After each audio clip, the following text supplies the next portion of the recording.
Black Star Network is here. Oh, no punches! I'm real revolutionary right now. Support this man, Black Media. He makes sure that our stories are told.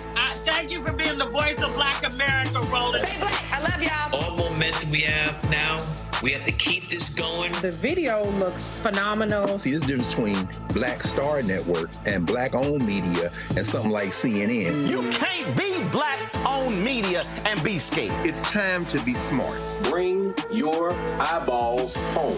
You dig?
It's Tuesday, April 9th. I am Dr. Omekongo Dibinga sitting in for Roland Martin tonight. Here's what's coming up on Roland Martin Unfiltered, streaming live on the Black Star Network.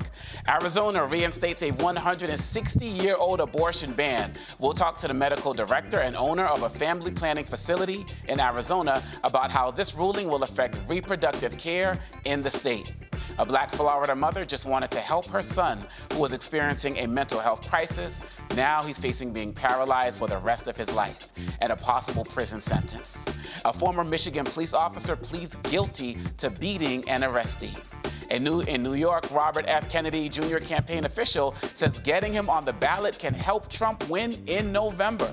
Former Chicago Mayor Lori Lightfoot was hired to investigate the spending habits of Mayor Tiffany Henyard of the village of Dolton, Illinois. We continue highlighting National Minority Health Month. Tonight, we address the lack of resources and awareness around dementia in African American and faith communities nationwide. And we celebrate the life of the man who helped calm Los Angeles after the 1992 riots. Reverend Dr. Cecil L. Murray is now an ancestor. It's time to bring the funk on Roland Martin Unfiltered, streaming live on the Black Star Network. Let's go. He's got it. Whatever the miss, he's on it. Whatever it is, he's got the scoop, the fact, the find. And when it breaks, he's right on time and it's rolling. Best believe he's knowing. Putting it down from sports to news to politics. With entertainment just for kicks, he's rolling. It's on go, y'all. It's Roland Martin, yeah. Rolling with Roland now.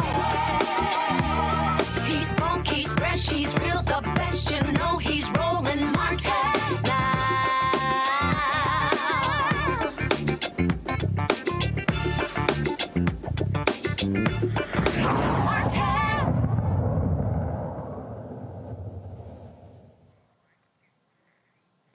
The Arizona Supreme Court ruled a pre-statehood territorial law banning abortions in nearly all cases in the state is enforceable. The court ruled to lift the stay on the territorial law, and the Civil War-era 1864 law will go into effect in 14 days. It bans all abortions except in cases when it is necessary to save a pregnant person's life and carries a possible prison sentence of 2 to 5 years for abortion providers.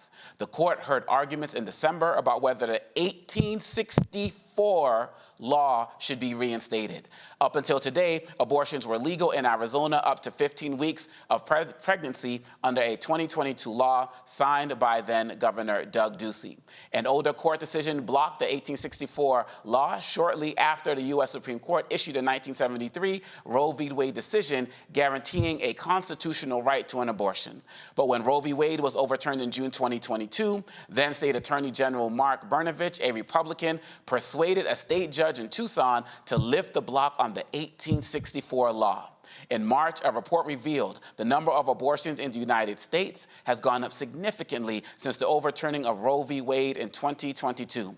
According to the Guttmacher Institute, an organization that aims to improve sexual health and expand reproductive rights worldwide, there were more than 1 million abortions in 2023, a 10% increase from 2020. Dr. Gabrielle Goodrick, the owner of and medical director of Camelback Family Planning, is joining now from Phoenix, Arizona to discuss. Dr. Goodrich, thank you so much for joining us tonight. Thank you for having me. It seems that across this country, people talk about every single day that the issue of abortion is going to just really change the field. Republicans need to be on notice, but they continually keep implementing these types of policies nationwide as if they don't really care. Can you talk about the impact on this ruling in Arizona as well as potential implications for the country? It's devastating. I think that it's basically, as it's happening all over the country, Republicans are passing these laws, legislatures and judges are passing laws that are 150-year-old laws that are racist, sexist, classist. They're horrible. And this is going to affect Arizona people tremendously. Obviously, banning a very common medical procedure that people need. It's devastating. And one of the questions that I have is when we talk about 14 days until this goes into effect, everybody's talking about ballot initiatives and possibly this going down, what could possibly change in November. But this is something that's going to have real life consequences in the lives of women, not 14 days from now. Women have to start making preparations now to see what's possible if they have the means to even make some type of change. Can you speak to that? Well, I think that obviously this, again, will be devastating. And with our referendum that's going to be on the ballot in November, that's going to be great. We know it's going to win. When the public votes, they vote in favor of reproductive choice and reproductive freedom and personal liberty and putting decision-making into patients and their families' hands. And so, but this will affect people immediately if the ban does kick in quickly. And that's going to cause incredible harm to Arizona families and affect them immediately. And in the work that you're doing with Camelback Family Planning, what is the reaction from your staff, from members that you serve who are just getting this news? What is their reaction? Devastation. I mean, I just had a patient call. Is abortion legal in Arizona? And we're going to be getting more and more calls about that, with people stressing about the appointments that they have, possibly finding out they have an unplanned pregnancy, not sure what to do. It's going to cause all kinds of confusion, not only for patients, but, my staff is obviously stressed and worried about the effects it's going to have on our patients and other doctors and decisions they're going to be making concerning maternal health, fetal abnormalities, all kinds of complications in pregnancy that can affect people that now are not going to have the options in our state for their health. And from what we see, looking into Arizona, is it really just set in stone that in 14 days, there's nothing that can happen in any way, shape, or form that's going to stop these policies from going into effect? And so right now, people who are involved in Arizona right now are just basically hunkering down to deal with this ridiculous decision. Well, I have heard from multiple sources that there might be some kind of 45-day stay that would then be added to the 14 days or something like that. So we might have a total of 8 weeks before this law kicks in, but I'm not really sure at this point. And then there could be a fight at the judicial level to try to figure out how we can fight this. The legislature also has the power to not enforce this law. So we're going to have to wait and see. I mean, obviously, I'm hopeful that this would never happen in Arizona. And, you know, that's all I can say is I'm just hopeful that, you know, logic will prevail and current medical practice in the year 2024 will prevail over a draconian law from 1864. I mean, a law that was created before Arizona was even a state. I mean, in so many of these instances, we're going back to the 1800s to kind of show how, quote unquote, progressive, or shall we say regressive, these Republicans are. And lastly, what can we do across this country if we want to support what your organization is doing or what people on the ground in Arizona is doing to continue to call attention to these travesties that are taking place? Honestly, I think that all we can do is try to vote these people out of office. And so getting out to vote, voting on referendums, voting on pro-choice candidates is what we can do. In terms of support, there are funds to help people travel to get the care that they need out of state. There's also, you know, national funds. I mean, I think donating to those would help women and people that can get pregnant access the care that they need if they have to go out of state.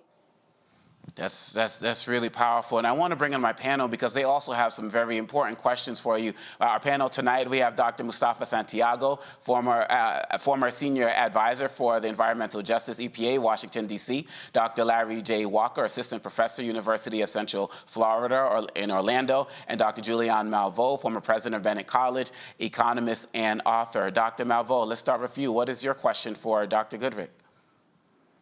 Doc, first of all, thank you for basically holding the line, holding the fort, and having your center that is providing services.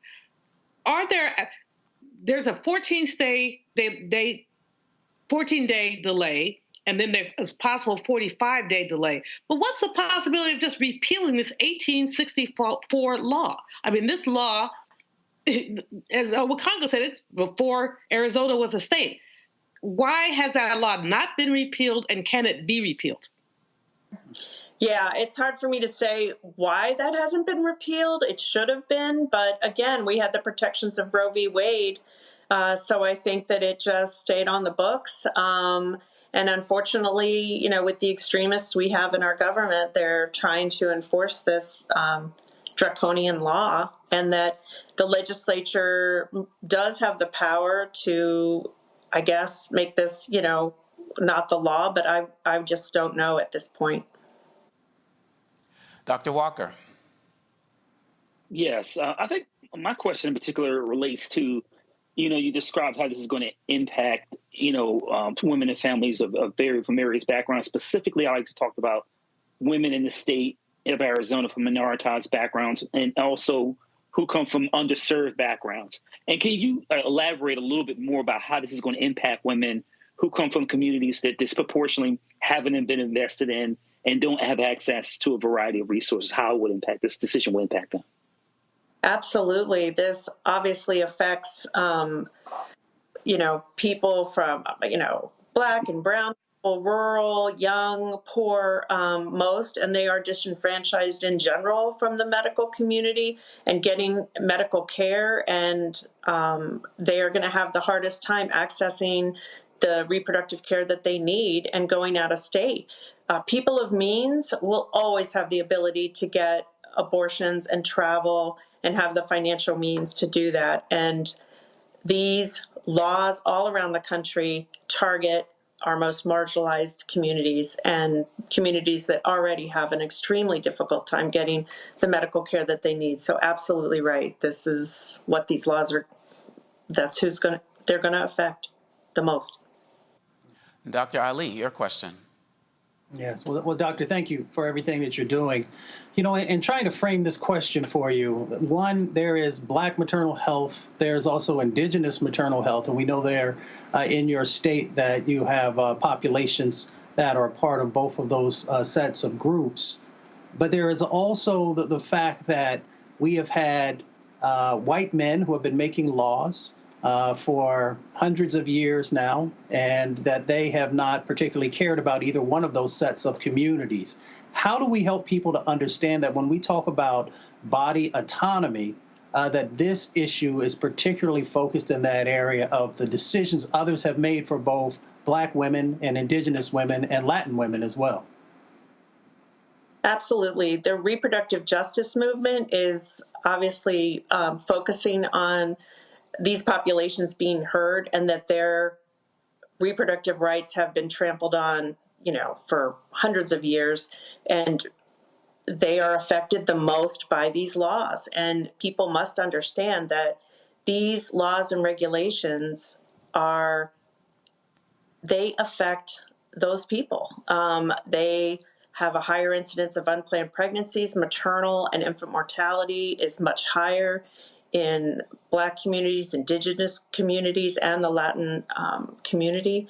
So I don't know how we can get people to understand that, but it is so crucial to the movement at this point that we make sure that people do understand that. Dr. Goodrick, thank you so much for what you're doing. We're going to continue to follow this story, and we appreciate all of the time that you've given us tonight as we continue to fight for this really important issue. Thank you. Thank you so much. This is Roland Martin Unfiltered on the Black Star Network, and we'll be right back.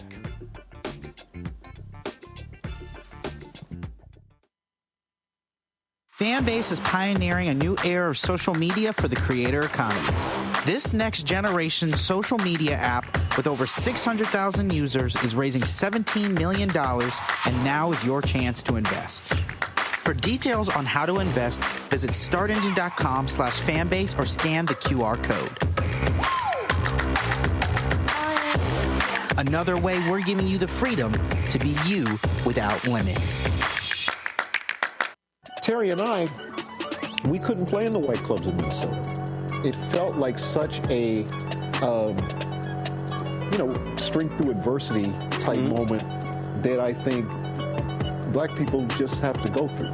You know, we have to figure it out. You know, right. we make lemons out of lemonade. But there's a reason we rented a ballroom, did our own show, promoted it, got like 1,500 people to come out. Clubs were sitting empty. They were like, "Where's everybody at?" And I said, "They're down watching the band you wouldn't hire." So it taught us not only that we had the talent of musicians, but we also had to have the talent of entrepreneurship. It wasn't like a seat at the table. It's like, no, let's build the table. That's right. We got to build the table. And, that's right. And that was the thing. And of course, after that, we got all kinds of offers. Of course. Right, to come play in the clubs. But we didn't do it. We said, like, no, we're good. No, we're good. We're good. And that's what put us on a path of national. And of course, when Prince made it, then it was like, okay, we see it can be done.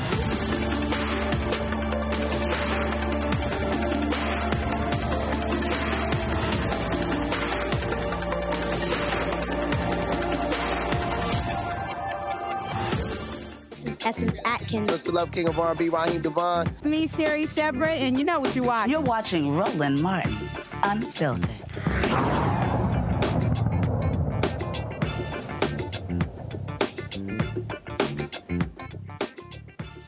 Florida man paralyzed by cop and charged. Family, a Florida mom's plea for help ended up with her son paralyzed after being shot by Miami police. After Donald Armstrong's arraignment, civil rights attorney Ben Crump briefly described what happened on March 7th. Miss Denise called for help for her son, who she feared was having a mental health crisis. She only wanted to get him help. She did not expect for him to get 6 bullets in his torso? Why is it when black people having a mental health crisis and all they need is a helping hand from law enforcement, they get force, excessive force, 6 bullets? You look at the video for yourself and you decide for yourself whether this was justifiable or not. If you wanted to show them what not to do when trying to deal with a mental health crisis, but yet to cover it up, they are now charging him with a crime while he's with a colostomy bag, unable to walk, handcuffed to the hospital bed, right, Reverend Smith, the whole time with guard outside the door. I mean, you paralyzed. What's the flight risk? You shoot me, you paralyze me, then you handcuff me to a bed. I mean, it's insult on top of injury. And that's why we're demanding that these charges be dropped. Now, we have the video an onlooker shot during the incident. What you are about to see is disturbing and triggering. Now is the time to look away or walk out of the room.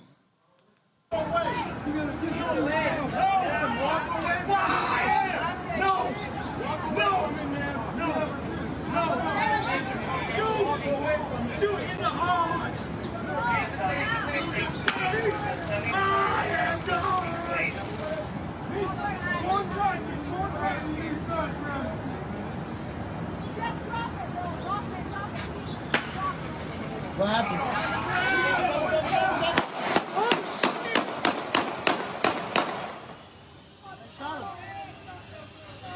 They shot him dead. They killed the man.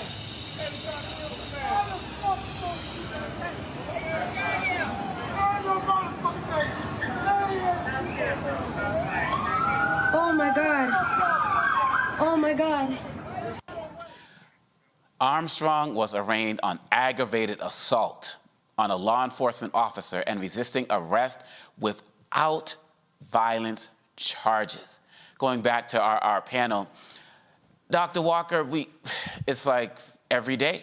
And it seems like it doesn't matter whether it's body cam, whether it's onlooker video. In some way, shape, or form, these stories are continually brought to us in America. And it seems like the burden to kind of prove our innocence is continually placed on us. How do you process what you just saw?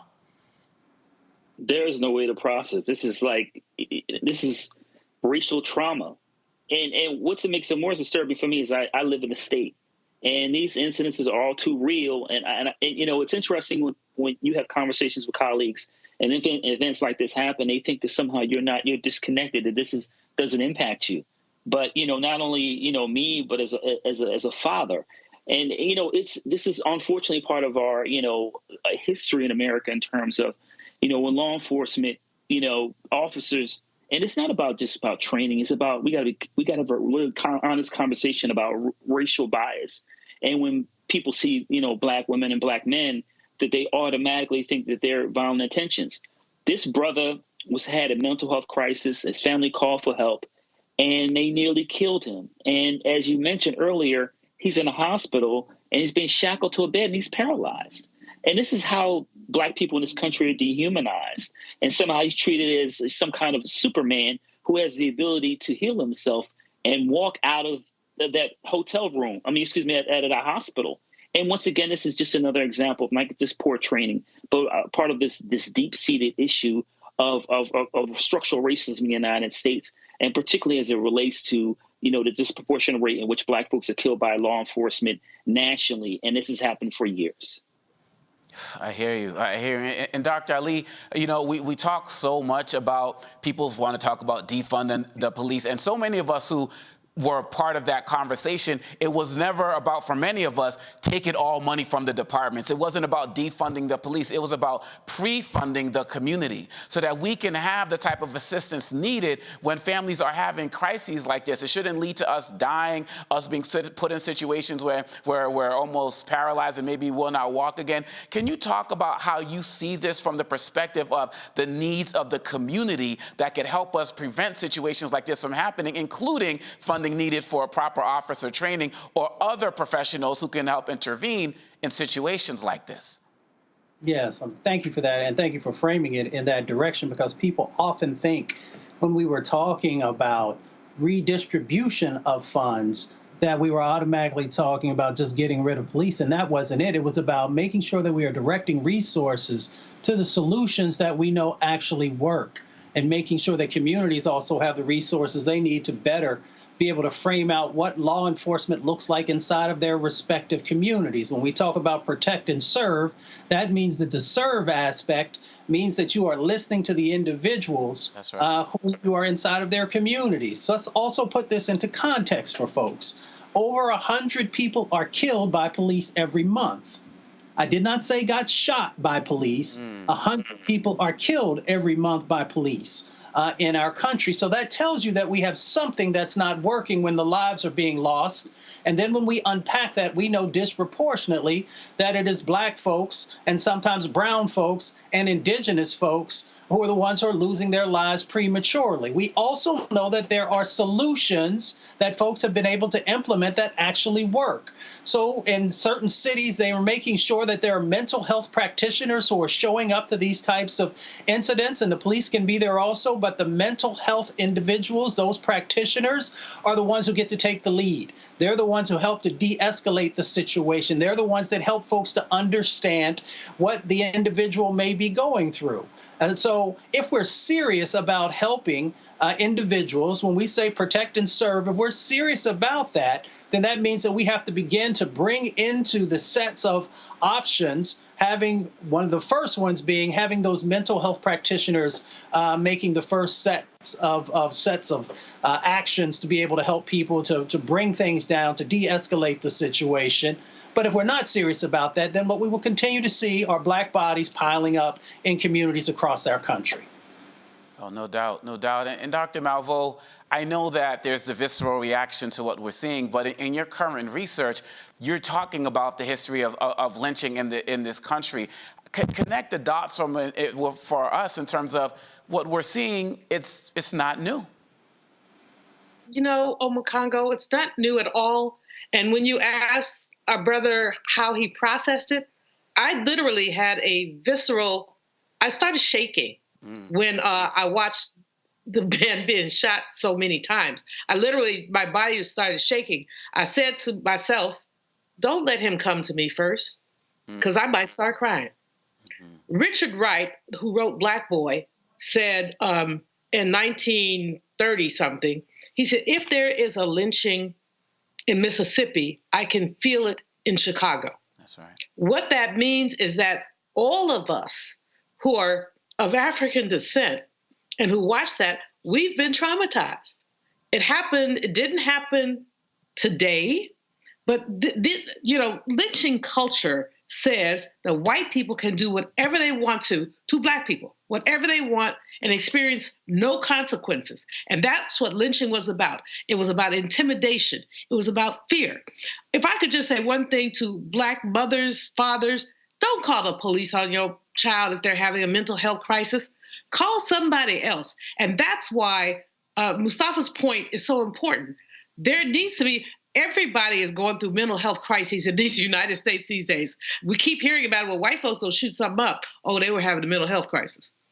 When Black folks act out, they get shot. Mental health crisis. So why don't we have emergency mental health teams to, as opposed to calling the police who are coming with guns and tasers and all that stuff, why not have people who come with the skill set to talk people down, to deal with them, perhaps to medicate them if that's necessary, but not to kill them.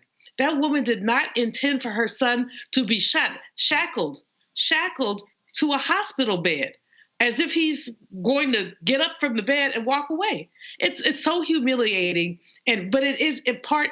And thank you for the question, because, it gets me going thinking, but it's part of the continuum of lynching culture, which started in enslavement, but peaked in the early 20th century, where white folks could not stand for Black folks to be self-actualized. When we had property, we were lynched. We opened stores that competed with them, we were lynched. When there's one lynching Omekongo, I think I told you about it before, about this brother was walking down the street, white woman bathing in the window. Now, why is the heifer bathing in the window? I mean, really. And he was lynched for looking in the window. Well, he wasn't looking in the window. He walked by. He was walking by down the street. They lynched him. I remember that story, yeah. You know, so they would lynch us for anything. They lynched another brother who, random white woman, asked him to run an errand, and he said no. They had no relationship. She didn't work for her, but he said no, and so they lynched him. And so lynching culture says is a reinforcement of the myth of white supremacy. And that you showed us, I mean, I'm still a little emotional because it was just too much. It was way too much, but it's always too much. And they got away with it being too much because we have been consistently dehumanized. So when people get a little antsy about defund the police, how about fire them all and start over? And start over, because many of them just believe they get to do this stuff. So when we talk about defund the police, hire some social workers who can come out and do some of this stuff. If you have to fire a cop to get a social worker, oh well. I mean, this, as I said, I'm still sitting here somewhat trembling and thinking of what Richard Wright said. When we have a lynching in Mississippi, we can feel it in Chicago. Every Black person who just saw that felt some kind of way. Absolutely. And how could we not? And that's the point, right? And the point also is just to get more people across the country to feel what we feel. And it won't happen until we keep speaking up. So I thank you all for your comments on that. Roland Martin Unfiltered. We'll be right back after this break. You're watching the Black Star Network.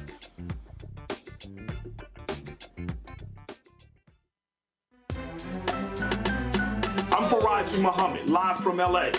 And this is The Culture. The Culture is a two-way conversation. You and me. We talk about the stories, politics, the good, the bad, and the downright ugly. So join our community every day at 3 p.m. Eastern and let your voice be heard. Hey, we're all in this together. So let's talk about it and see what kind of trouble we can get into. It's The Culture, weekdays at 3, only on the Black Star Network.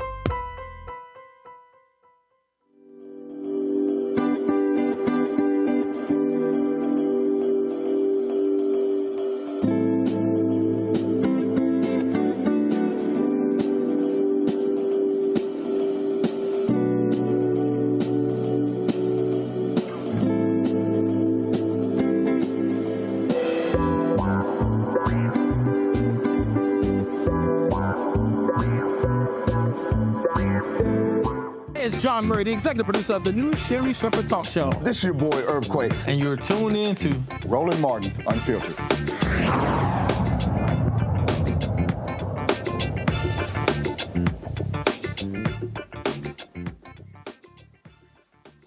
A former Michigan officer who assaulted a Black man pleaded guilty to a federal civil rights violation. Matthew Rodriguez confessed to using unreasonable force against 19-year-old Jaquan Smith while processing him in the fingerprint room in June 2023.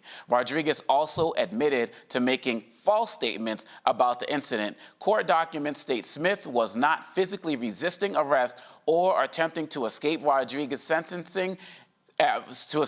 Rodriguez's sentencing is on August 20th. He faces a maximum of 10 years in prison.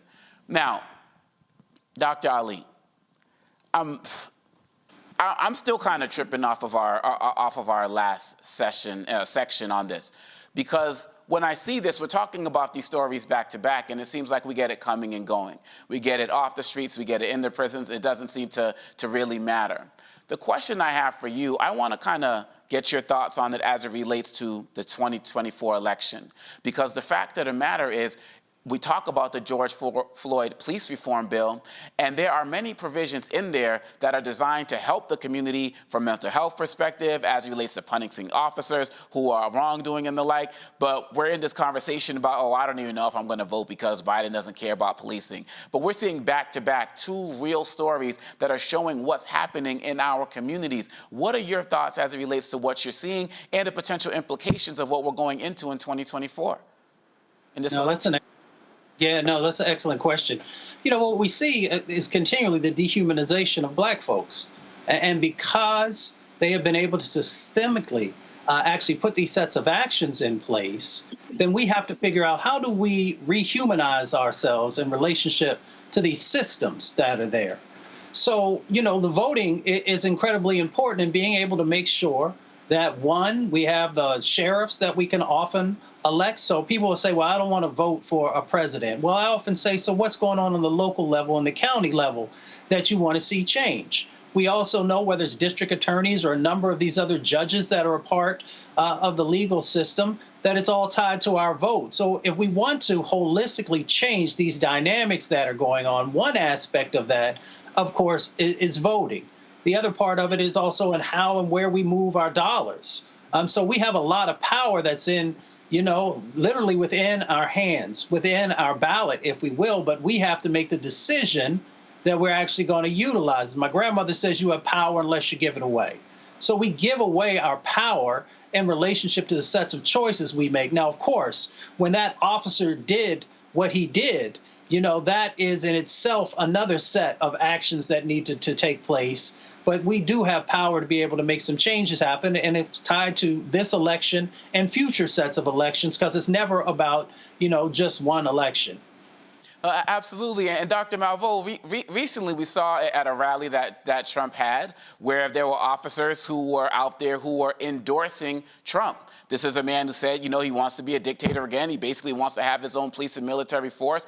How can we watch videos that we just watched in the last segment, watch what we just watched in this segment, and then we're looking at a presidential candidate who has officers who are supposed to be serve and protect, who are supposed to be judicious, who are supposed to represent and help the entire community, up there backing somebody who clearly says he doesn't care about our own rights? What types of confidence is that supposed to instill in us, in the police, especially in places like Michigan? Michigan is run by all Democrats, yet we see situations like these still happening.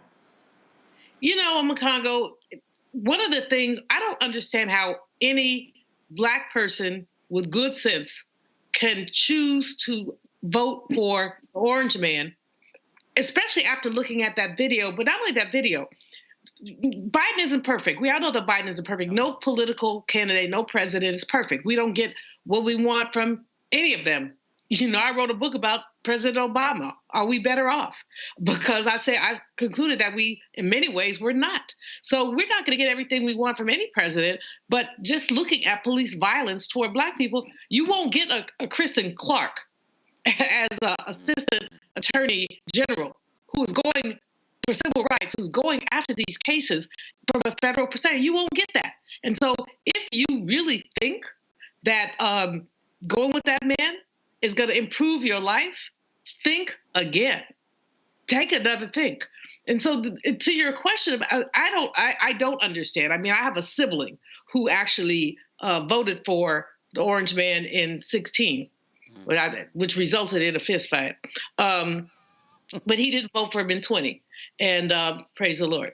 But a Black man, of course, who basically breaks down for me what Black men like about the Orange Man.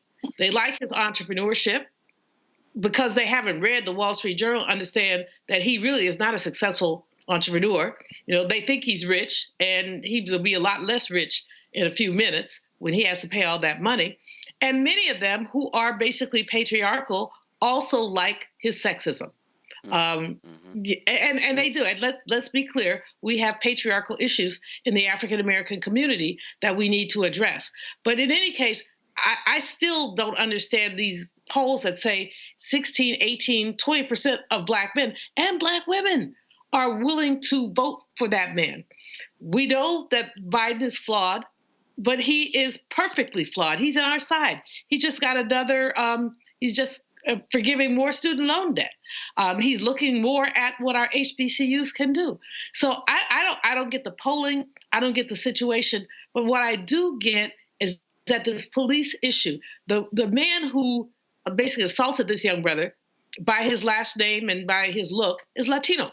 So, and I could be wrong. Anybody could be Martinez or whatever. But I'm just saying. And I'm saying it because we have to look from an ethnicity perspective at that Black-brown tension and the way that racism is baked into the cake we call America. so that anybody who takes a slice of that cake, be they black, brown, white, they might behave the way that man did. No provocation. I just got a brother here, so I think I'm just going to whip his butt. And again, that's lynching culture. I hear you. And Dr. Walker, I'm finding myself as I'm reading the story, Mr. Matthew Rodriguez, he confessed to using unreasonable force while processing a brother. He was in the fingerprinting room. We're not talking like on the streets. We're not talking like, you know, in the club, at a game. Like, you already got the brother, right? So it's like, how do you use unreasonable force within a fingerprinting room? And it kind of speaks to what we were talking about earlier. But the question becomes, is it the need for more training, or do they have the training, but they just don't feel like their training applies to us? Yeah, I think I made the point in the last, discussion that this is beyond training. And Dr. Malveaux used the word baked in. And I think when we talk about things baked in, we talk about anti-Blackness. And so, like she made the really astute point about, ethnicity.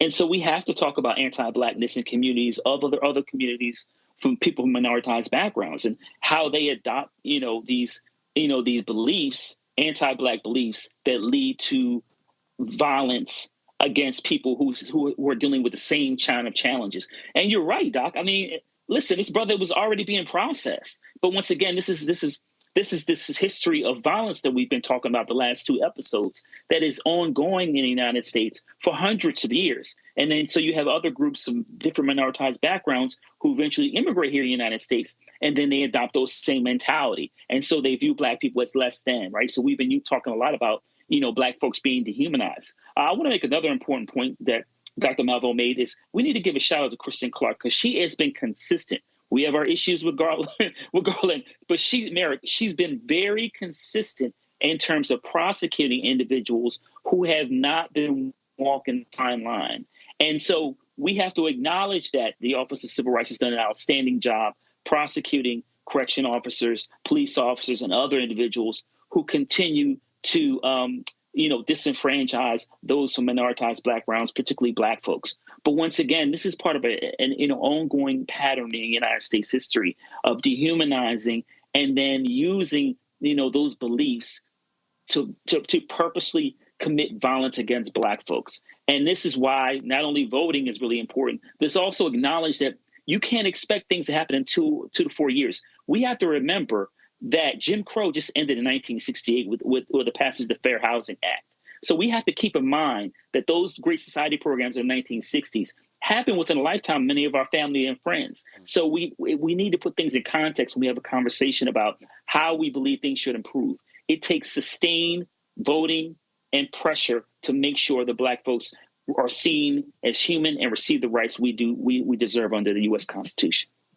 Absolutely, and I'm so glad that this idea and this concept about the colorism and the interracial issues that we may have within our own community, we see in places like Los Angeles with the city council there, where we have issues of, brown versus Black, and people talk about we're supposed to be in solidarity, but as we're seeing here, and even in situations with people from our own community, it doesn't matter. In so many instances, we find on a regular basis that it's still Black versus blue, no matter the ethnicity of the officer and the uniform that they're wearing. And so we have to continue to keep an eye on this. The sentencing will be coming up sometime in August. And so he faces possibly 10 years, and we're going to keep an eye on that to see what's happening. We're going to take it to a break right now. Roland Martin Unfiltered. We'll be right back right here on the Black Star Network. Fanbase is pioneering a new era of social media for the creator economy. This next generation social media app with over 600,000 users is raising $17 million, and now is your chance to invest. For details on how to invest, visit startengine.com/fanbase or scan the QR code. Another way we're giving you the freedom to be you without limits. Grow your business or career with Grow with Google's wide range of online courses, digital training, and tools. Gain in-demand job skills with flexible online training programs designed to put you on the fast track to jobs in high-growth fields. No experience is necessary. Learn at your own pace. Complete the online certificate program on your own terms. Stand out to employers, get on a path to in-demand jobs, and connect with top employers who are currently hiring. Take one professional career certificate program or all 6. Earn a Google Career Certificate to prepare for a job in a high-growth field like data analytics, project management, UX design, cybersecurity, and more. All professional career certificate programs must be completed by December 31st, 2024. Scan the QR code to complete the application. There are 1,000 scholarships available. Grow with Google and J. Hood and Associates. Be job ready and qualify for in-demand jobs. Hello, I'm Paula J. Parker. Truly proud on the Proud Family, Louder and Prouder on Disney+. And you're watching Roland Martin, Unfiltered.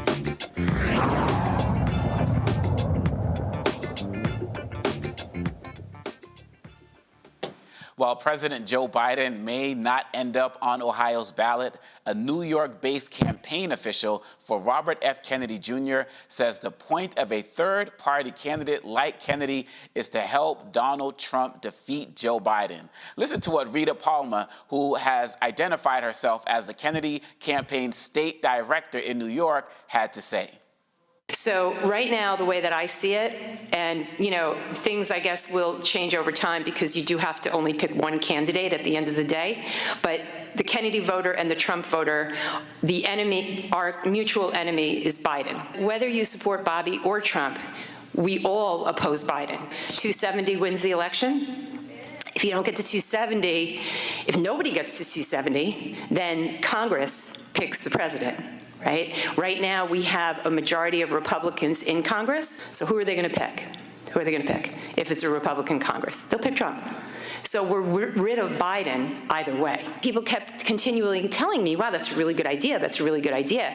So, I'm kind of mulling it around. What should I do with this? What should I do with this? And then I got a call from the campaign. And, they were going to hire me as their New York State director. And I said, okay, I want to take the job, but I'm going to tell you right now that this is part of my messaging. And if I'm allowed to preach that, if I'm allowed to, get that message out there, then yeah, I will definitely work for the campaign, but I don't want to be restricted in what I say because I think this is a really winning strategy. And my boss said, well, okay. In a statement to CNN, Kennedy campaign spokesperson Stephanie Spear downplayed Palmer's role and said her comments do not reflect the campaign's strategy. Dr. Malvo, it seems like every week with this campaign, there's a new statement that comes out. They're backtracking on things that their own people said, and it just seems like every single day they're not ready for prime time, but they can still be very dangerous. Well, they are very dangerous, and they're not ready for prime time. They're hilarious, frankly, with some of the things that come out of their mouth. But our Junior was hilarious when he had a CNN interview with, I believe, was Caitlin Collins, one of them. And, he's very unfocused.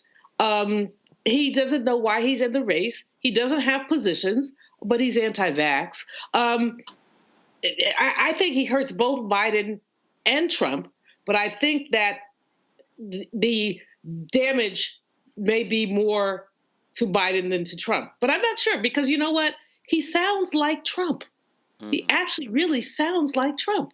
And so the Republicans who do not like Trump's extremism, idiocy, gaffes, 91 indictments, they might choose Kennedy as a more reasonable alternative, which then, of course, would help Biden. It's early on. It's very early on in terms of how many states has he qualified for? Does he have operations in every state? Are we going to need to get the Kennedy family out of the stump to say, that boy a fool? He was a fool when he was born. He was dropped on his head. They've been out there. They've been out there supporting Biden and condemning their family member. But I need them to say he crazy. I don't need them to say they support Biden. I'll just say, look, back in the day, he ate some crayons or something, and it affected his brain. And I saw him eat the crayons, so I'm going to say that he ate well. I mean, we need one of them to say, this boy ate well. He had more money than sense.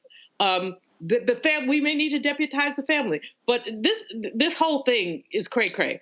But as I said earlier, he sounds more like Trump than like Biden. So my hope is that if he does stay on many ballots, that he splits up the Trump vote as opposed to hurting President Biden.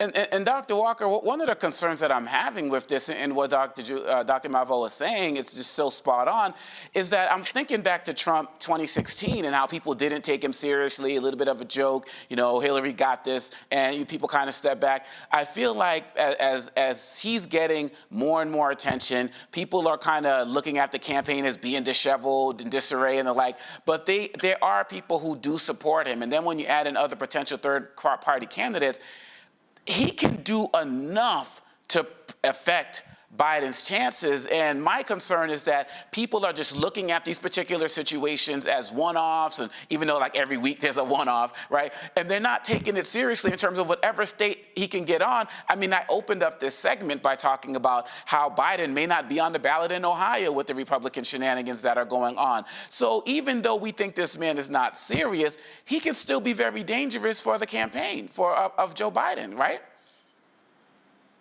Yeah, I think anytime rich white men from backgrounds, with family backgrounds like, you know, Kennedy and Trump, I think they share a lot of commonalities, you know, but like I said, coming from, from backgrounds, obviously the Kennedy name is obviously a lot different. But also, I think that, overall, in my opinion, I think Kennedy hurts Trump. And I think even there was a few weeks ago, there was a poll that showed that. Listen, their policies, they're both would attract individuals who are conspiracy theorists.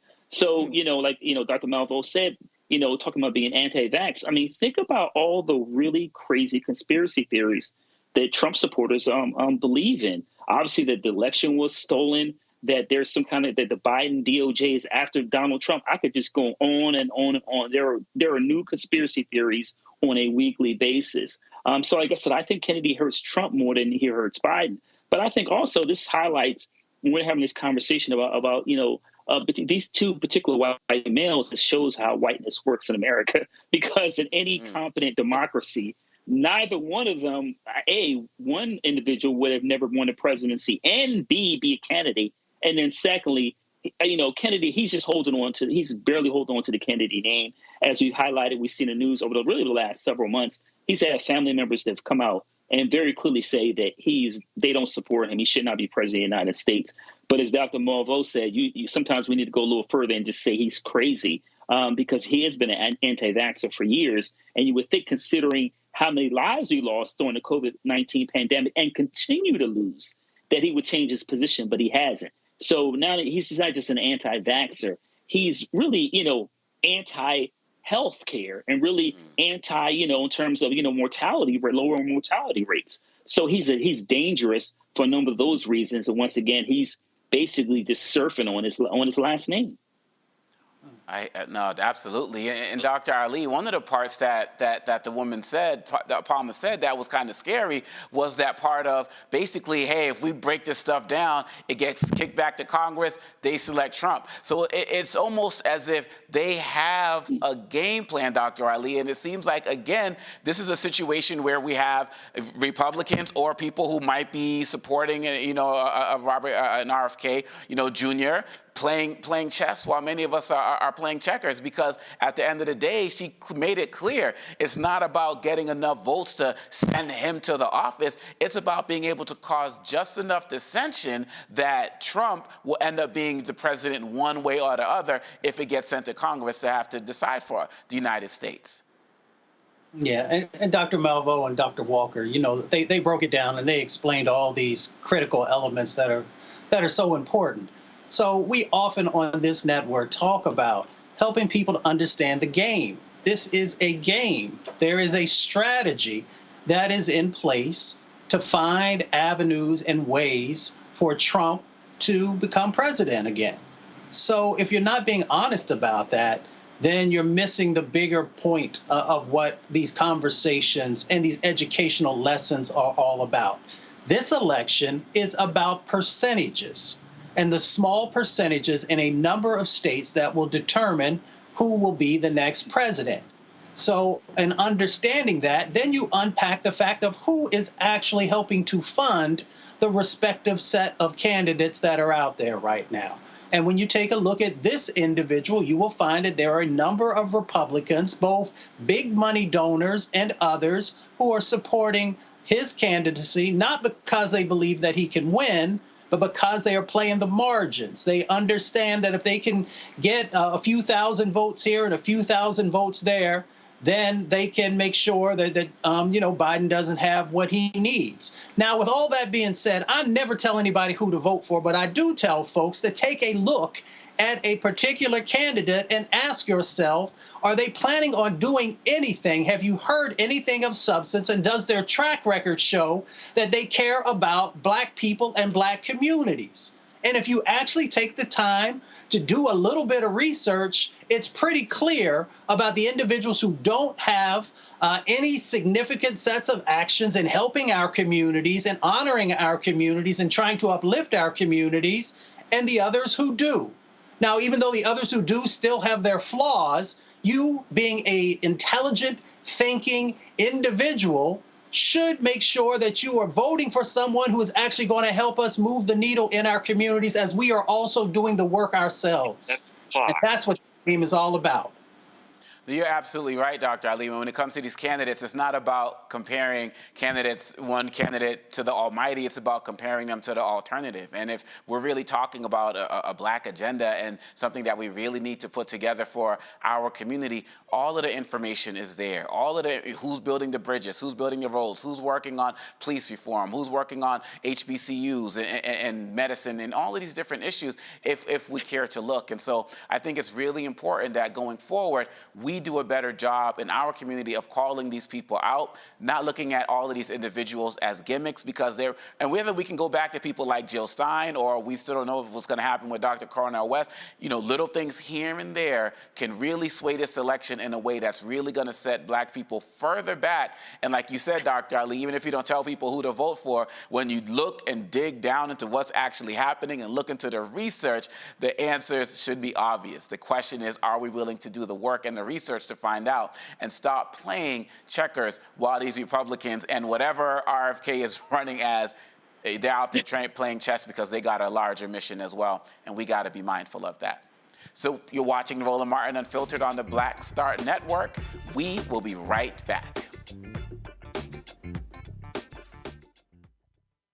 On the next Get Wealthy with me, Deborah Owens, America's Wealth Coach, nurses are the backbone of the healthcare industry, and yet only 7% of them are Black. What's the reason for that low number? Well, a lack of opportunities and growth in their profession. Joining us on the next Get Wealthy is Needy Bartanilli. She's going to be sharing exactly what nurses need to do and what approach they need to take ownership of their success. So the Black Nurse Collaborative really spawned from a place and a desire to create opportunities to uplift each other, those of us in the profession, to also look and reach back and create pipelines and opportunities for other nurses like us. That's right here on Get Wealthy, only on Black Star Network. Fanbase is pioneering a new era of social media for the creator economy. This next generation social media app with over 600,000 users is raising $17 million, and now is your chance to invest. For details on how to invest, visit startengine.com/fanbase or scan the QR code. Another way we're giving you the freedom to be you without limits. Hi, I am Tommy Davidson. I play Oscar on Proud Family, Louder and Prouder. I don't play Sammy, but I could. Or I don't play Obama, but I could. I don't do Stallone, but I could do all that. And I am here with Roland Martin on Unfiltered.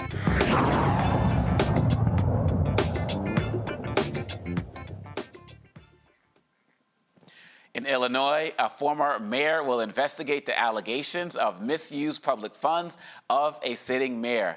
Dolton trustees hired former Chicago Mayor Lori Lightfoot as a special investigator to investigate the allegations against Dolton Mayor Tiffany Henyard. Lightfoot will lead an independent investigation into corruption claims, reckless spending, and retaliation. Someone who's made good governance the cornerstone of my public service career, I recognize maintaining the trust of those you serve and making decisions in their best interest is absolutely essential. The residents of Dolton deserve nothing less than a government that is fully accountable, responsive, transparent, and effective stewards of your precious tax dollars. Give a charity that from the Attorney General's office is.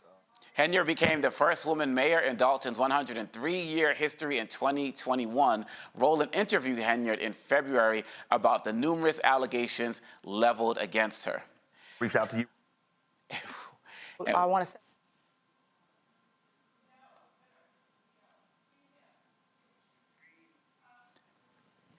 And so we are seeing, once again, when we talk about these particular situations, where we're talking about corruption, or we're talking about people not dotting I's or crossing T's every single day, we're seeing to have these investigations. And Mayor Lightfoot is in the spotlight again, looking at this particular situation.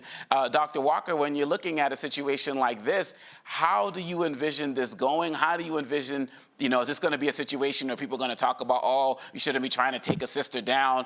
We should be, looking out for each other. Is that what Chicago politics is about? How do you see this playing out? So I would say first, I'm not sure if Lightfoot is the best person to come in and consider she was one term and all the issues she had during her tenure as mayor. There's that. Secondly, listen, we get these conversations in the Black community about, how or who can hold individuals accountable. And so I was coincidentally, when Rowland had Mayor Henyard on, I was on that night and had a chance to ask her a few questions. And Rowland took a lot of time to really unpack a lot of the allegations. Some of her responses were interesting, and I would say not complete. So maybe, former Mayor Lightfoot will get to the bottom of some of these challenges, some of these issues, accusations. But and some of them, like I said, are troubling in terms of mismanagement, bullying, et cetera. And like I said, Rowland had her on, and she offered a bit of a counter to some of those allegations. But, once again, this is, regardless of your Black, white, et cetera, you have to be transparent. You have to be a strong leader that people have faith in. You highlighted her being the first Black woman ever elected, to this office. In fact, she holds two offices that she said when she was on Rowland several weeks ago. But once again, public trust and the well-being of your fellow man is something that, you take an oath as a public servant. And so I'll be interested to see what happens when this final report comes out. But like I said, choosing Mayor Lightfoot is a choice, I guess.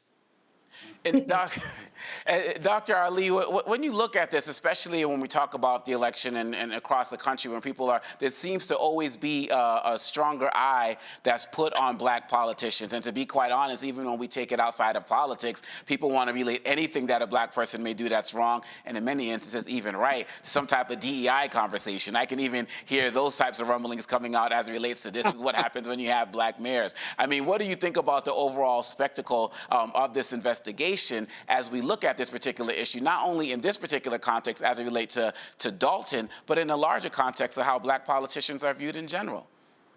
Yeah, well, I always tell people don't play with me because I can give you a laundry list of white politicians over the years, mayors, county commissioners, and others who have not utilized the public's trust or resources in a positive way.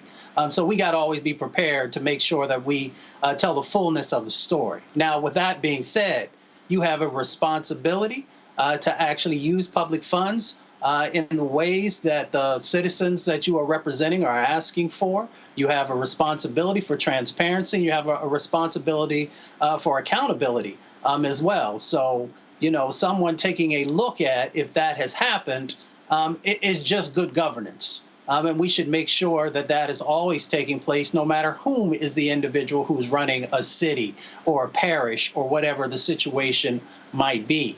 But we also have to call out the fact that there is always a brighter spotlight. When I worked on Capitol Hill, I saw white congressmen who got themselves into trouble. And then unfortunately, I saw one of our own who did. And I saw that the media just kept circling like buzzards around the person who represented our folks So we've got to also be very mindful that there is still this disparity in how stories are covered and whom the spotlight is placed on. But that also means that, as our parents always told us, that we had to be twice as good. So that means if we hold elected office, we have to be twice as good.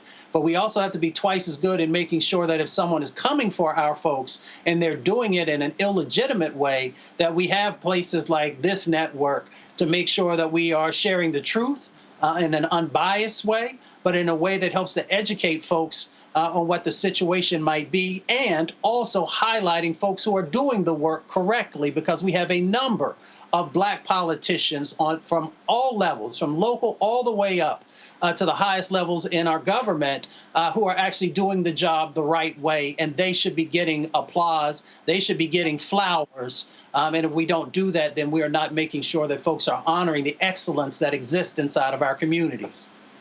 No, I hear you. And Dr. Malveaux, what type of advice do you have for how do you feel Mayor Henyard should handle this? Do you feel like getting out in front of it, doing the media interviews is the best way to go? Is it about being low-key and let the investigation play itself out? We see so many times throughout history that sometimes when people are under investigation, and I'm not saying this is the case with her, but if they know that they are doing something that's shady and nefarious, they try to come out with a little bit more bluster, try to get in front of the cameras more, and try to just think that they can kind of talk these particular situations down.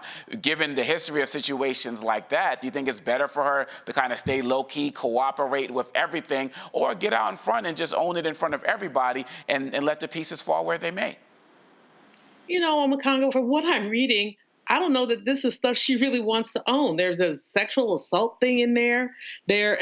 From what I'm reading, and of course, I really don't know. I got invited to come on today a couple hours ago, so I was going to call my Chicago people and say, "What's up, y'all? What's going on?"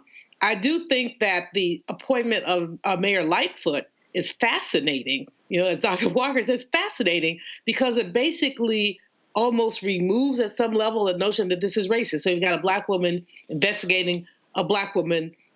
Is there bias involved? And many would say, so they got cover now. Whatever Lightfoot comes out with, there's cover. I hope that some of the things I read are not true, but if they are, the system might just want to resign, frankly. If they are true, as Dr. Walker said earlier, he was on the panel when she was interviewed by Roland, and her answers were not completely transparent. They have to be completely transparent at this point. Mustafa has also made a really excellent point about the eye that's on Black people and especially on Black women. I'm thinking back to the way that Dr. Gay was treated as the president of Harvard, with the man who basically went after her. His wife was a plagiarist who actually used Wikipedia in her dissertation. Everybody laugh right now. Wikipedia. I mean, come on, can't you at least think of something else? They got footnotes in Wikipedia. Use the Wikipedia footnote, not the Wikipedia. But they didn't here nor there. That was but Black women are always under enormous scrutiny. And so, in fairness to Sister Mayor of Dolton, she has been under a microscope since she won the election. And the other piece of it is these are her former colleagues. She was on the supervisor. She was on the board with the folks who basically are bringing the action. So we have to ask what kind of personal BS is going on, what else is going on.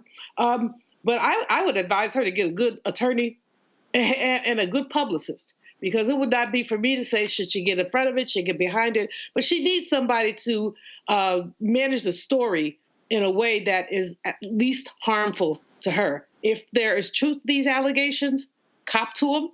But if there's not, defend yourself, defend yourself, defend yourself.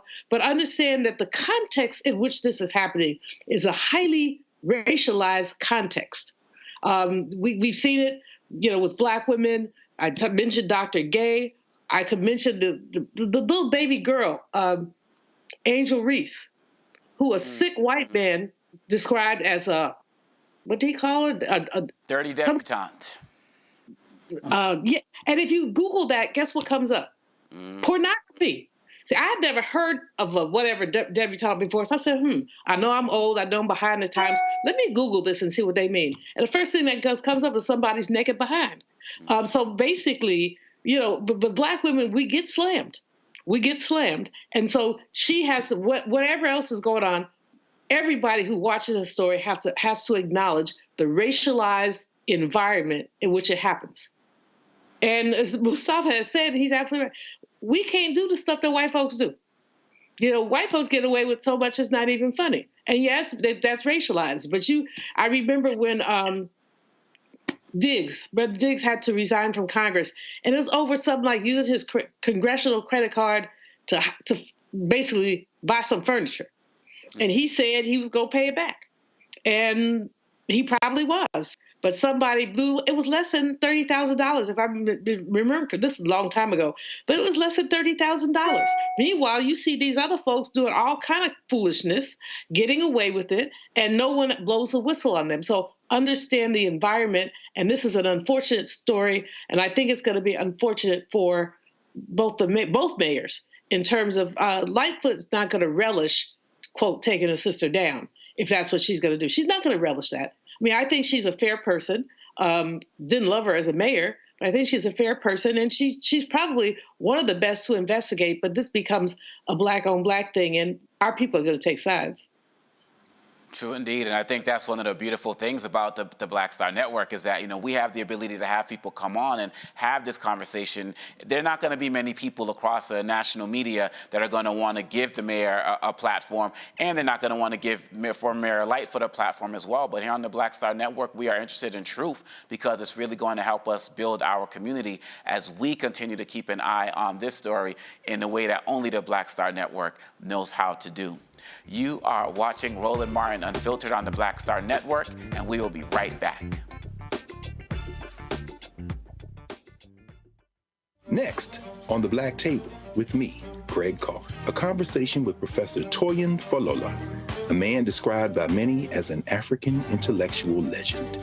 He is without a doubt the most important and prolific writer, thinker, teacher, and servant of African studies in the modern world. And then today, we have George Floyd, the Black Lives Matters, and the re-emergence of radical Black thought. We're honored to welcome him to a very special, can't miss episode of The Black Table, only on the Black Star Network. Janet actually called me. And she said, do you remember us having an argument in the studio, whatever? And I said, no, not really, because we never argued in the studio. And she said, well, there's this piece we found, and can you come over and watch it with me? And I said, sure. And I went over and watched it, and I loved it. I just started laughing. I said, this is great, Janet. And she said, okay, so you're okay with this? I said, yeah, I'm fine with it. Because literally, we worked together for, I don't know how many days we've been in the studio together. And literally, we had maybe one argument like that, right? And it was captured. But of course, that's the thing that absolutely people want to see. But yeah, that kind of thing happens. Some days that's with your voice isn't good today. Let's just go see a movie, or let's go just chill, or some days it's tough love, like you got to do that again.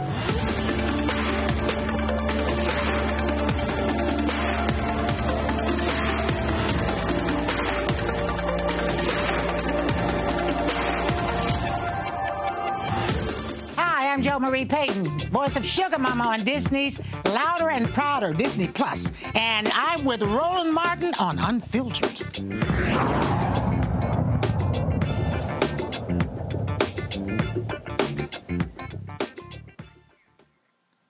The Republican-led Louisiana Senate voted 28-11 in support of SB 388, a bill that would allow state and local police in Louisiana to arrest and detain anyone they suspect of being in the United States illegally. Mimicking Texas law SB 4, which is currently on hold while the Fifth Circuit Court of Appeals decides whether or not the law is constitutionally sound, SB 388 heads to the Louisiana House of Representatives for further discussion and debate. Republican Senator Valerie Hodges from Denham Springs, who authored SB 388, says the bill was a move to make Louisiana tougher on illegal immigration and the issues surrounding the southern border. If the bill reaches Governor Jeff Landry's desk, the ruling in the Texas case will determine whether it can be implemented. The Louisiana legislature is also considering a law that would exempt motorists from civil liability if they harm protesting pedestrians with their vehicle in cases where drivers believe they are in immediate danger of imminent death, bodily injury, or serious bodily harm. Dr. Ali, bro. So in our first segment tonight, and we were talking about Arizona and with abortion, we were going back. I was talking about how people keep saying that women are going to rise up and this is going to, we're going to cover everything and just win everything in 2024. And Republicans should be on notice, but they keep putting out different policies and keep putting out different laws, right? So when we take it back to this story, we see what's going on in Texas. We see how it's being challenged, but yet we still see that they have their blueprint that they're sending across the country to see what states are going to try to implement it regardless of the backlash. So we're talking about, one, the immigration part of it, but then also this idea of people can basically run over everybody because they basically, quote unquote, feared for their life. But this is a boilerplate thing that's going on across the country, and Louisiana is just the latest example. They're not stopping. No, of course they're not stopping. You know, it's not a blueprint. It's a black print and a brown print, if we're going to keep it real, because they understand that if they can continue to marginalize our communities, if they can get people so focused on the chaos, because when you deal with chaos, most people don't do anything. They freeze. They don't know what to do. So they understand the game that is going on. They will try it in Texas first or Louisiana first or a couple of the other states. And if they can get traction, then they'll continue to spread it out. It's like cancer. This is exactly what's going on, is that we have these cancerous sets of actions that are happening that then spread. And if you don't cut cancer out, or if you don't get the proper type of treatment, then it will spread and it will spread and spread until the host no longer has anything left. So we should be very clear about these dynamics that are going on. They understand that when they own the state legislatures, in many instances when they have the governor, when they have the courts, that they can try and bring forward these archaic sets of laws and actions that are very reminiscent. If you take a look at many of these sets of actions, and if you know anything about history and you remember the slave patrols, look at how they are actually dealing with migrants right now. They're not saying that you are innocent until proven, that what they're saying is that you are guilty until being proved innocent. So we have to really understand these dynamics that are going on. And then we have many of our own family who will say, well, that ain't got nothing to do with me. But if you actually look at the totality of the sets of actions, it literally is a comprehensive strategy about extracting power, extracting wealth, extracting opportunity, and actually extracting your constitutional rights in many instances, literally just pulling it away from you. So I hope that we will understand the game that's being played.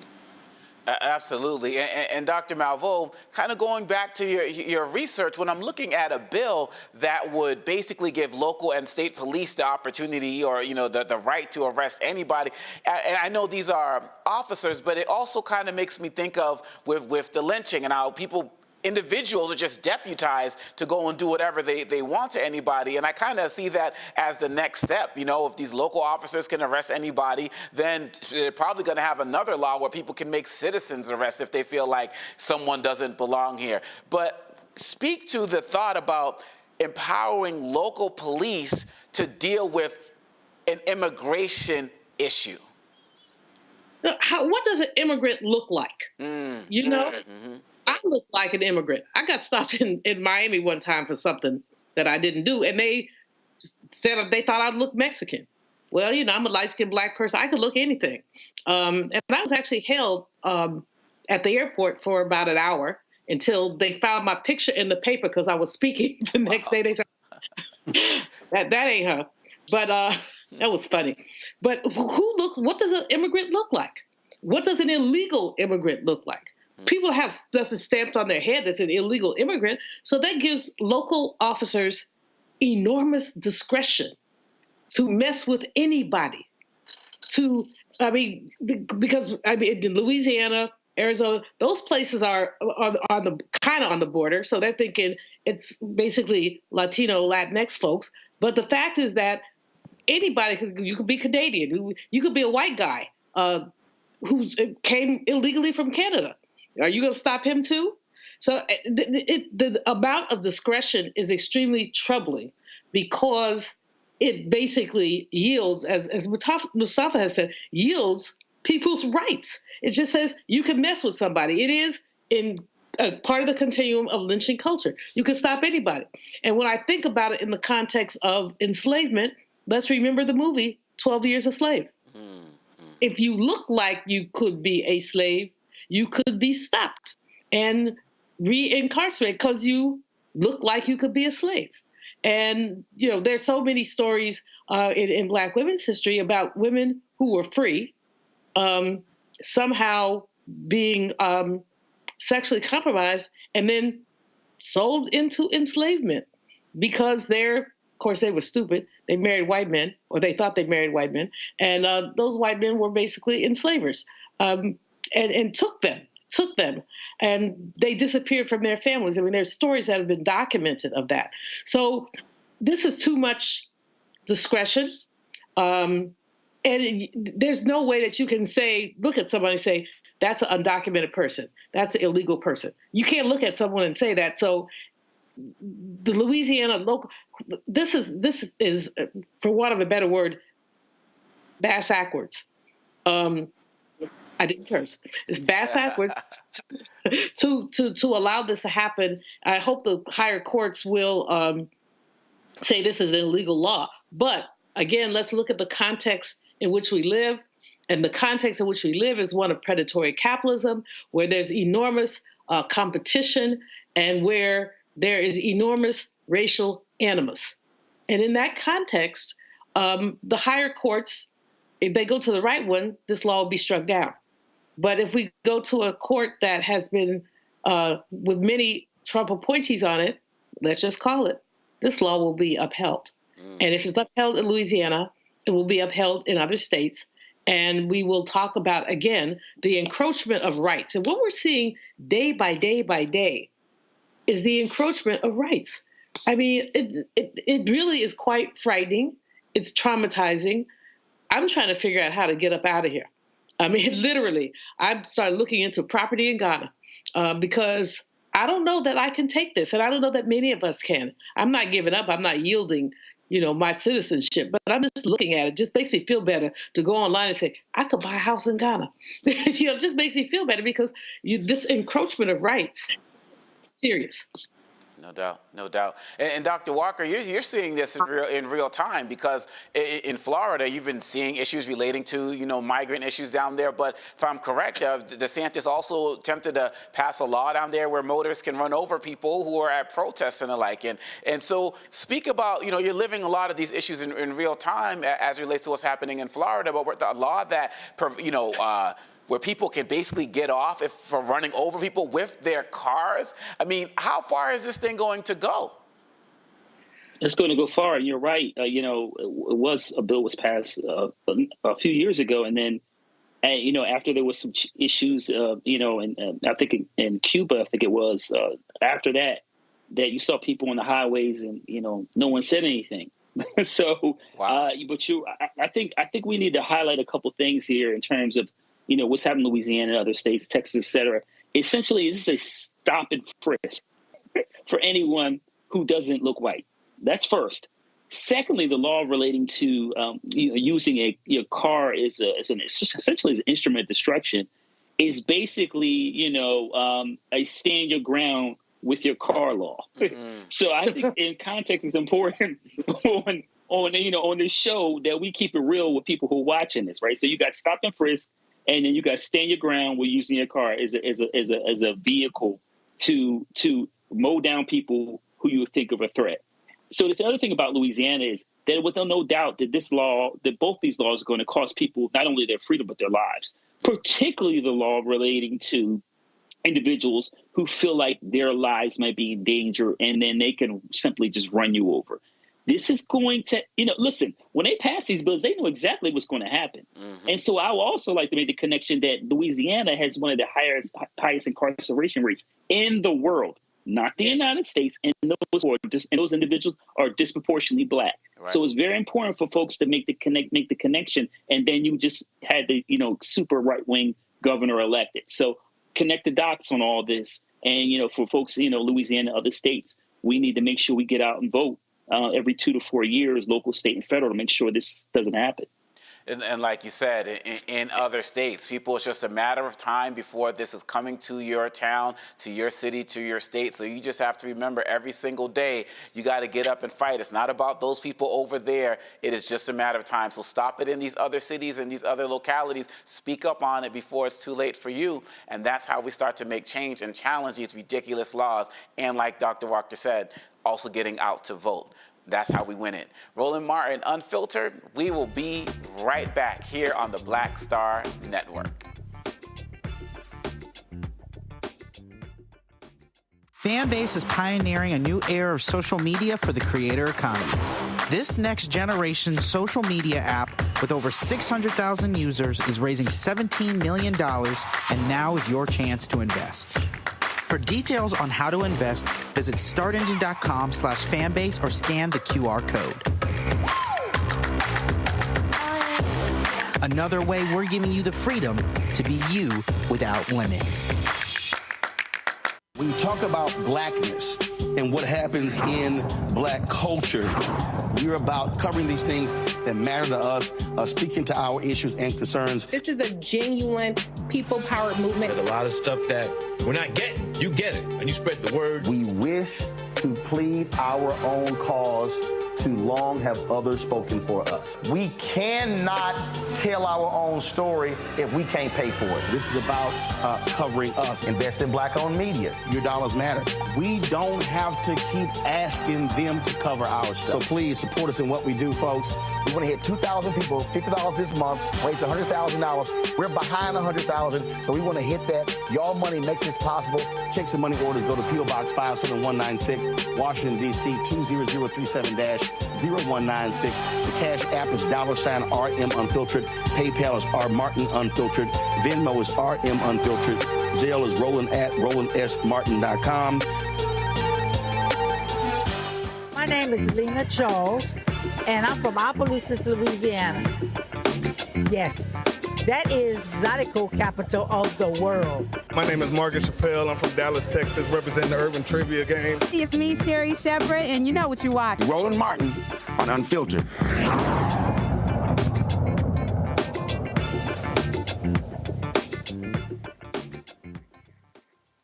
April is National Minority Health Month. It's to raise awareness about the importance of improving the health of racial and ethnic minority communities and reducing health disparities. Tonight, we're going to discuss the lack of resources and awareness around dementia in African American communities. Dr. Fayron Epps, the founder of Alter Dementia, joins us from Atlanta. Fayron, how are you doing this evening? I am doing good. Thank you for having me. Oh, absolutely. Now, we understand that you do this work every day, so you're the expert. But for those of us who are not really familiar with dementia, I want to start off by asking you, what is a dementia-friendly faith community? A dementia-friendly faith community is a church or a congregation that welcomes, they're inclusive, they know how to support and treat families that are on this journey. So they know there's different things that needs to be put in place to support that individual living with dementia. And they recognize how the journey for that caregiver may be challenging and that they're there to meet their needs. And that's what's so important for us to address this overlooked issue in the Black community. And so why do you feel it's important for the Black church specifically to pay attention to dementia? Well, historically, the church has always been that cornerstone. This has been a place where we've had our meetings, where movements have taken place. And this is a public health crisis. So why not go to the church and let them know that, hey, We need to step up. We need to see how we can support our parishioners and the communities that we are serving, because it is really there. It is there. Even though people may not say that they're on this journey, they are on this journey. We need to learn how to support them. We need to be on this movement together to be able to support them. It takes a village. Not one person can be on this journey alone. I'm so happy that you mentioned this concept of the village mentality, because it's an all hands on deck approach from what you're saying. So, with that in mind, who should be most concerned about dementia, and when should we even begin to address it with our families and our overall community? Yeah, so I think we all should be concerned about dementia. Dementia does not discriminate with age, race, or gender. Many people think it's for older adults. You have to be 80 or 70 to get dementia, but we have people that are in their 30s, early 40s that are being diagnosed with dementia. 40s are being diagnosed with dementia. Yes. Wow. Yes. And the reason for that, and I want to make sure that we're very clear, because I was a nurse, I had a PhD, and I did not know how this was attacking our community because no one took the time to connect the dots. But we know that in the Black community, we tend to get vascular dementia. So there's over 100 types of dementia out there. Alzheimer's disease is the most common. That's the one we hear about. But vascular dementia is what attacks our community. And that is related to the many cardiovascular diseases that exist in our community, such as hypertension, the strokes that we have, many strokes, TIAs, diabetes, AFib, high cholesterol. I can go on and on. These things that occur, we get diagnosed with high blood pressure in our early 30s, in our 20s, and we don't think anything of it. And changes are occurring in our brain, but we don't see that. We're looking at our extremities and not realizing that these changes are occurring 8 to 15 years before people can see the signs and symptoms of dementia. Thank you so much for sharing that. I want to go to our panel for questions. Dr. Malveaux, your question on dementia. I was just writing something down that Sister said about vascular dementia because it kind of resonates. As a diabetic who recently had some kind of a stroke activity, I hope I don't have dementia. That would be dangerous for everybody. But my question, you said that things begin to happen 7 years or so before the actual dementia sets in. What are some of the warning signs that people should be aware of? And a related question is, what can we do to support caretakers?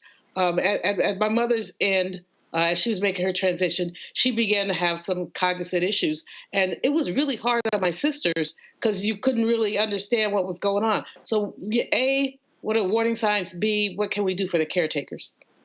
Sure. And the warning signs, before I get to the warning signs, let's be clear what dementia is. Dementia is the impaired ability to remember, to think, make decisions, and it also impacts people's behavior. So the warning signs would be short-term memory loss. That's one of the key ones, that they cannot remember what happened 5 minutes ago, what they had for breakfast earlier today. But what they can remember is what happened 30 years ago. So it's a short-term memory loss. It's one. Another one is a word salad, not being able to express themselves and getting words confused. So if they say, go put this in the microwave, that's what they meant to say, but they may say, go put this in a remote control. So mixing up your words. And I see a lot of that. We've seen that with our pastors. There are pastors that are now experiencing dementia, and you can tell in their sermons. So these are things that you can pick up on. Other thing is making poor decisions. So not paying bills, stuffing the bills underneath the tablecloth on the table. When you go home to visit, I tell all families, lift up the placemat, lift up the tablecloth. You will see bills underneath there. Also, you'll see a change in the writing pattern. So pay attention if somebody is a diabetic or high blood pressure. Take a log. Pay attention. You will start seeing they have a change in their writing pattern. These are early warning signs. Dents on the car. Scratched up rims. Wow. These are things because your vision is impaired. That's part of dementia where you lose your peripheral vision. And so then they're making these turns, and to them, they say nothing's there, but something is there. So those are a few of the warning signs that you can pay attention to. Thank you for that. Dr. Ali, your question for Dr. Epps. Well, Dr. Epps, thank you for dropping so much science on us. And so many really don't know what's going on in this space. You know, we've been talking about a number of cases in our communities of law enforcement, police interactions, when we have folks who are not able to make the best decisions because of brain impairments, when we have folks who can't remember certain things, and if a law enforcement officer asks you questions, where'd you just come from? Who was you visiting? So forth and so on. There seems that there could also be some dangers for folks who are dealing with forms of dementia and engagement with law enforcement.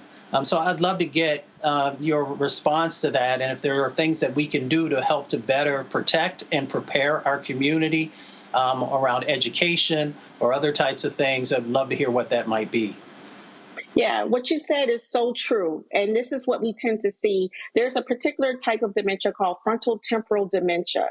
And they have two types. They have the expressive type where they have problems with their finding the words, but they have the behavior variant where they'll start doing things that are unethical, immoral. And this is when the police will get involved. And we've seen that a lot.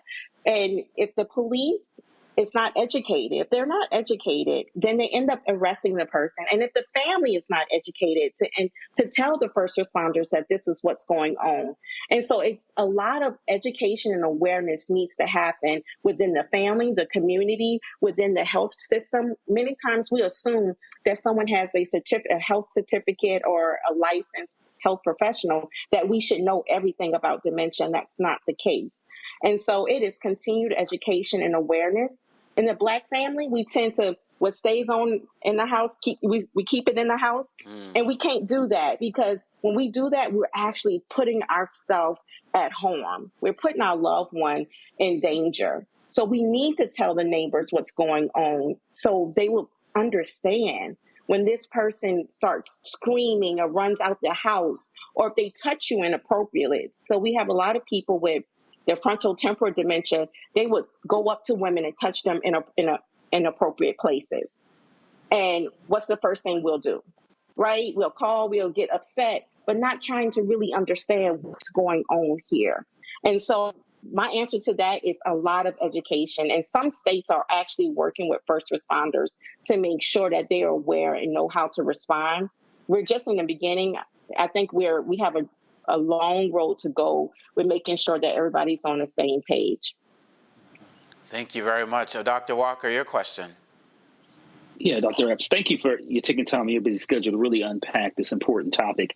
And the thing I want to talk about is, I want to just talk about specifically Black practitioners, because, we know, physicians and various other disciplines, there's a lack of Black practitioners. Can you talk about the importance of having a same race practitioner to evaluate individuals to determine whether they have dementia that are Black, and the impact that can have on their long-term health?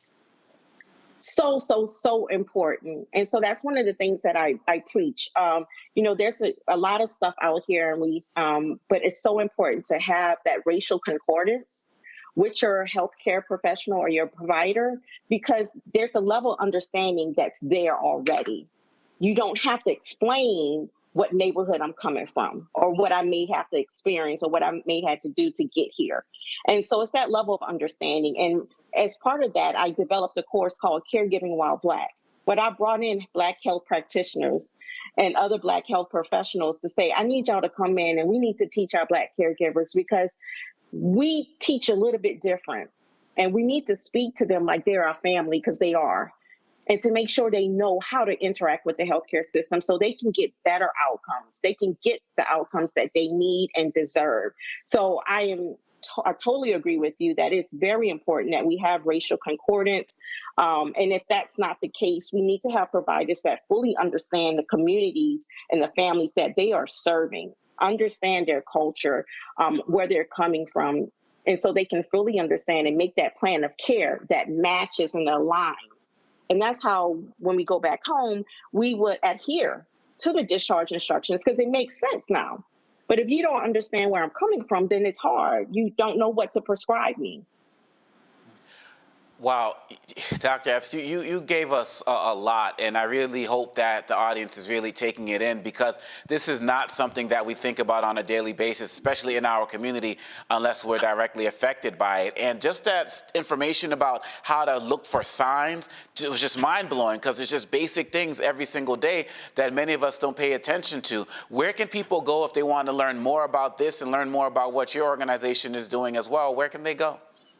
Yes, so you can visit alterdementia.com, and that's ALTER dementia.com. And that's when you can learn more about the work that we're doing in the Black community with faith communities as well. We have a summit that's coming up April the 25th through the 27th to talk about the role of the Black church.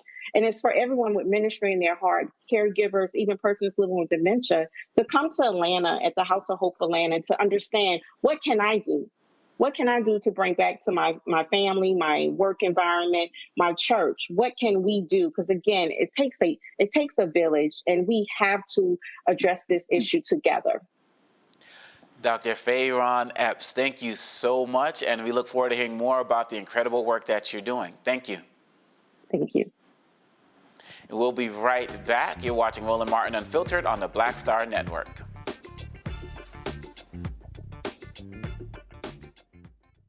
On the next, A Balanced Life with me, Dr. Jackie. It's spring, hallelujah. But hold on, it's not all fun and games.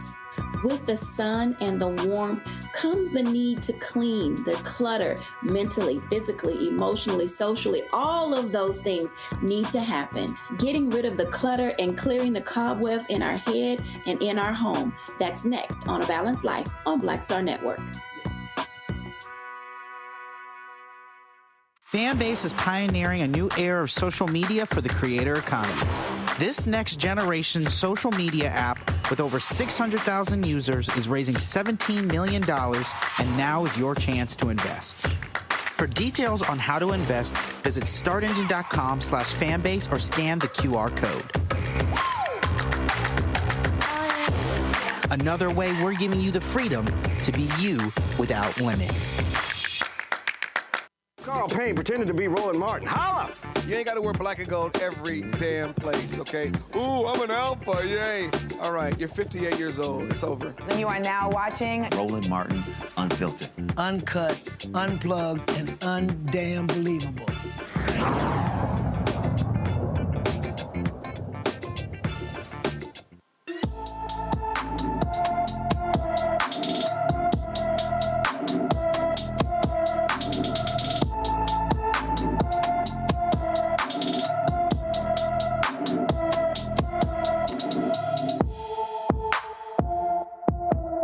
Green has been missing from her Providence, Rhode Island home since February 2nd, 2024. The 17-year-old is 5 feet 7 inches tall, weighs 250 pounds, with brown hair and brown eyes. Anyone with information about Shakira Green is urged to call the Providence, Rhode Island Police Department at 401-272-3121.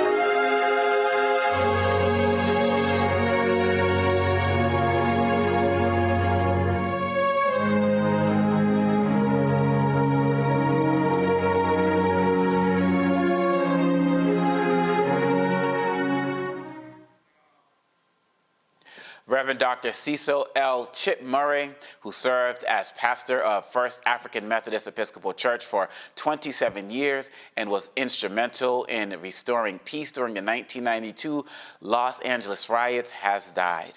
The 94-year-old died Friday of natural causes at his home in the View Park neighborhood of Los Angeles. Murray served as pastor of Los Angeles' oldest black church from 1977 to 2004. He helped grow his congregation from 250 to more than 18,000 members. In 1992, Murray gained national attention for helping to calm tensions during the 1992 riots after the acquittal of 4 police officers videotaped beating motorist Rodney King.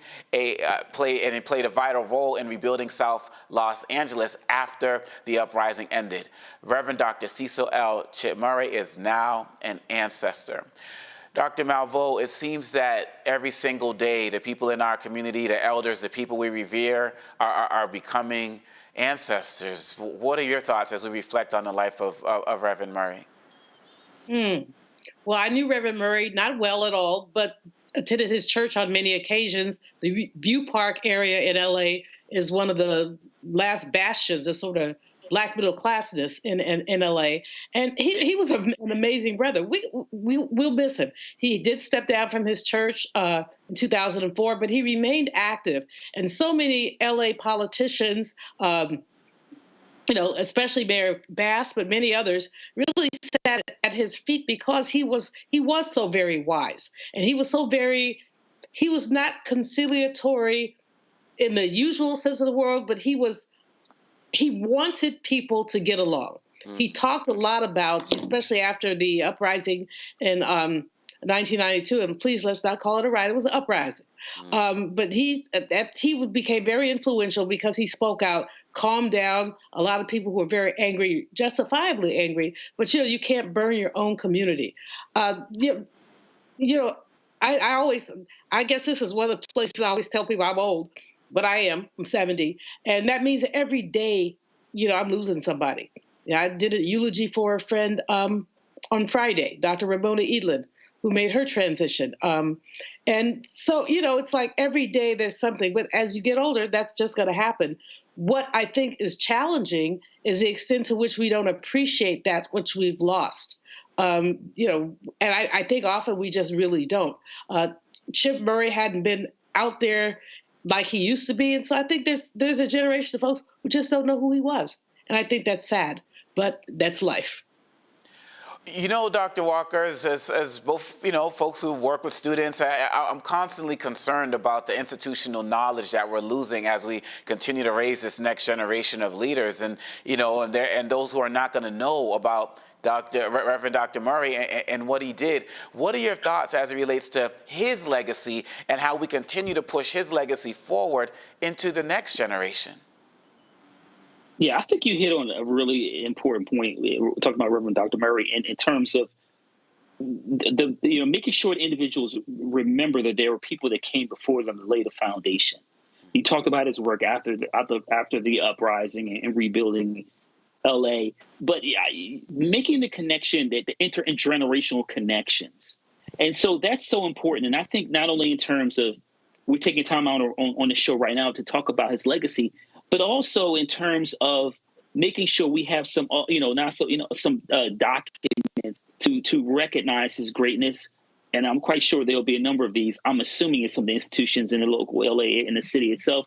But scholarships is in his name, endowed scholarships, in fact, named in his name, to ensure his legacy lives on years from now, and monuments, et cetera. But you highlight once again a really important point to make sure we know that this generation understands that there are individuals who laid a foundation, made a commitment to the Black community, stood with the Black community for change, and then they did that throughout their lifespan. And then now they're with the ancestors. But I certainly send my condolences to his family and friends and all those who attend his church in LA. And once again, another pioneer, Black pioneer we've lost, unfortunately.